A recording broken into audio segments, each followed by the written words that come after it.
What killed a video game for you? Loot boxes and additional payments to get the rest of the game after buying it. This killed the multiplayer FPS genre for me, and it seems every single FPS these days has to have some dumb leveling system, unlockable gear, loot boxes and shortcuts you can buy if you don't want to grind them out. I grew up with games like COD 1-2, MOB, AA, BF 1942, UT, Quake etc where everyone was always on the same playing field and had access to the same gear and content, no matter how often they played. Now if you're a casual player you get left behind people who play 100 hours a week or bought loot boxes to have better gear than you. Final Fantasy 15 sold the destruction of the main hero's kingdom and his father's death as a separate Blu-ray. It happens in game. The father and kingdom are fine in the beginning of the game, then one morning you wake up and hear about it on the news. Big developments with huge impacts on the game's story. Then later, before the end of the game, each playable character disappears and comes back with huge character development. Like, one of them comes back with no eyes. Wanna know what happened? Paid DLC. Also didn't appreciate the product placement in a fantasy game. Final Fantasy 15 sold the destruction of the main hero's kingdom and his father's death as a separate Blu-ray. It happens in game. The father and kingdom are fine in the beginning of the game, then one morning you wake up and hear about it on the news. Big developments with huge impacts on the game's story. Then later, before the end of the game, each playable character disappears and comes back with huge character development. Like, one of them comes back with no eyes. Wanna know what happened? Paid DLC. Also didn't appreciate the product placement in a fantasy game. Open world games with a lot of empty spaces. They boasted that the game is over 100 hours long, but most of the gameplay time is just you running from point A to point B. I hope this fad ends soon, and that we go back to more linear games. Personally I have been a huge fan of hubs. Give me several smaller areas/worlds that are completely fleshed out and fun to navigate, instead of having to run to point A for 10 minutes real time, get a fetch quest, run to item for another 15, and run back to deliver it. Ugh. Bring hubs back please. I don't care how long a game is, I vastly prefer 5 to 10 hours of a good filled game than 100 empty hours. Same reasoning for stuff like braking mechanics, survival mechanics, and crafting. It is not something I generally enjoy. I can disagree. If an open world has a lot to offer you, then I think they can be great. I think the biggest problem is making overly large overworlds with hardly anything in them. People complain that Banjo and Kazooie Nuts and Bolts does this. But games like Xenoblade Chronicles offer a lot for exploration and populate the majority of their world with enemies, items, or NPCs. Honestly, if the game at least gives me something pretty to look at while I'm traveling, I'd be fine with it. And most open world games also offer fast travel, which makes things a lot more tolerable. Online only. I really don't like playing online only games. Not only because I don't have anyone I know to play with, but you're playing with complete strangers, which is sometimes a problem, especially when you just want to chill and play for a while, not join a team and play all night to complete the game, or feel the obligation to have to play and not seem like the a-hole who just quit the team. I want to take my time and enjoy the game in single player. Online games tend to have a lot of transactions with money to get anywhere, and they are eventually going to close servers once the game become unpopular. It's happened to 2 or 3 of the online only games I used to like. Totally put me off buying any again. On the online only theme, constant updates, FFS. I just updated a few days ago. Now there is another 5 GB of updates and nothing has changed, except the fact I'll have to defragment the drive again, because the files are in 30 over 40,000 fragments.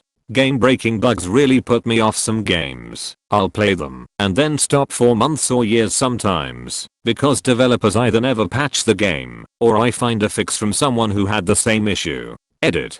I'm really weary about DRM on games too, since games for Windows live, Sekiro etc. I hardly ever buy games now that have anything like this. I have older games that I can't even run because there is no games for Windows Live to log into, or the activation servers cannot be reached because they no longer exist.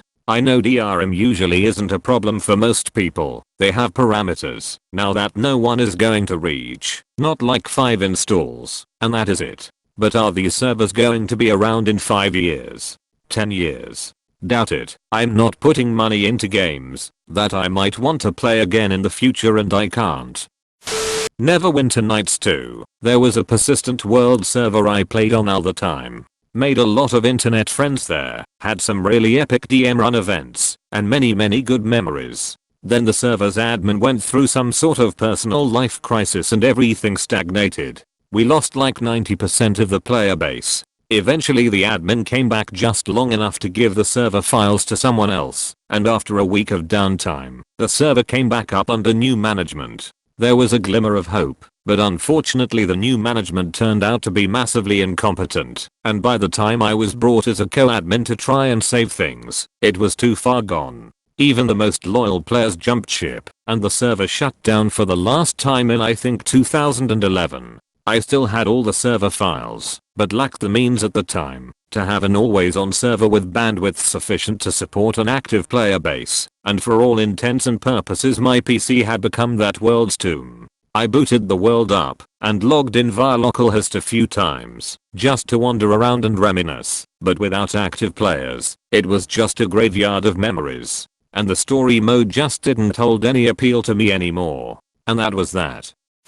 I used to adore World of Warcraft, but the writing direction has completely killed it. Stone cold dead. It's pants, frankly. Over the years I've farted out better narrative directions for the game in angry Reddit rants. It's not hard to come up with more interesting and likely scenarios for the universe. It's a real shame. I kind of can't blame them though. Once we killed the Lich King, things went downhill. Those were some big boots to fill as far as Evelyn is concerned. I could blab for ages about how much the game has changed, but the palpable changes aren't what stopped me from playing.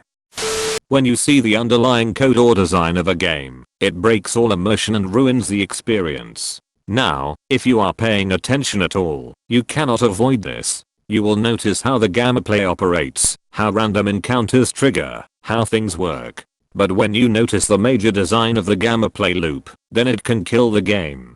This is a major reason why I love TES 4 Oblivion over TES 5 Skyrim. Skyrim had less human crafted missions and did Radiant AI questing instead. And sadly, their Radiant questing was really simple, so once you notice the pattern, it kills the fun of the game. For Skyrim's Radiant, it was as simple as head over, go to X, kill/loot Y, return to Z. Where X was a list of locations you hadn't yet been to basically, Y was a list of special enemies or items, and Z was the quest giver. Radiant questing is a great theory. The idea is that it can make for endless questing. Literally endless. They can just keep giving you these quests. But the quests are all the same. There is little to no variance in the gameplay, and it gets stale quickly. It kills the immersion of the game. Especially when the setup conversation doesn't make sense, like hey, I caught my wife cheating.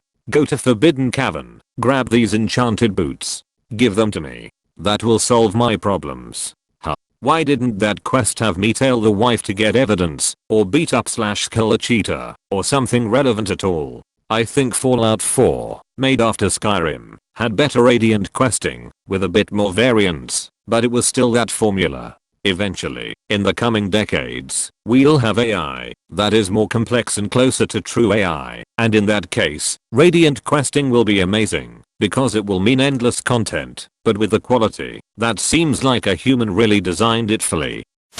Microtransactions. Honestly, I don't play online games anymore, because of the amount of microtransactions included. I'm not touching games from EA, Activision or Bethesda anymore for the same reason. Don't care if the games are good. I remember when I was younger, I used to think microtransactions would be amazing, because it would add additional content to the games I loved. I was so damn wrong. Content was taken away and charged separately instead. I'm really tired of this shit and it's killing my passion for gaming in general. Was super hyped about Borderlands 3. My brother and I got it and played it together. It's one of those franchises that we both take a week off work for and just veg out together on. We hit maximum level after a few days, then started trying to get a full set of crazy dope orange loot. We jumped into a 4-player session together after we felt like we'd gotten some pretty decent gear and found that everybody else was just modding the frick out of the game. People jumping 100 feet up per jump. People making single grenades that have every possible set of red text on them. People just doing whatever they want. Just made it not fun anymore. Whoa W. Classic. Phase 1 was everything we wanted. Phase 2 though, oh god. Phase 2 brought in the honor system and triggered world PvP. You get points for killing members of the other faction, and each week your honor rank raises by set chunks based on your percentile of honor points earned that week. As a level 53 trying to enjoy the leveling process, I became a quest mob for 40-man raids. Sure, I could cope with a few weeks break waiting for the battlegrounds to drop, but now the cancer groups that emerged during the WPVP who spent all day griefing lower level players are now griefing the PvP battleground queues, because people who enjoy PvP are getting too much honor for their mass efficiency ranking plans, so blacklisting people and having add-ons that auto kick them from battlegrounds. Retarded. Suddenly everyone stopped having fun and the game went to this minimum maximum grindfest.